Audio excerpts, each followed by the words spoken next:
today's buzz talk, I'm going to show you how to clean your brush if you've got acrylic in it, or you have worked with liquid art and you have stained the bristles.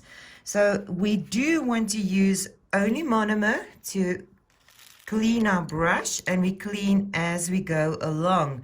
So we just, after each and every time we've used our brush, we're just going to wipe it on a clean piece of paper towel and make sure that there is no acrylic in it.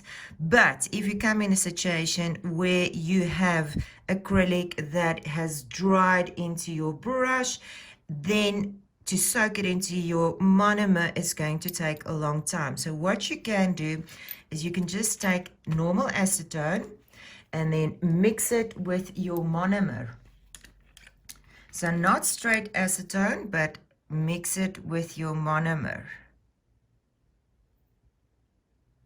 And this amount I will leave in there, and then I can just put my brushes in there, and that will unclog all that residue that you have in your brush.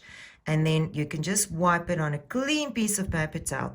Then a tip is to make sure, when your brush is completely clean, is to make sure that your brush is completely dry from the acetone before you're going to use it. Otherwise, your product is going to set fast.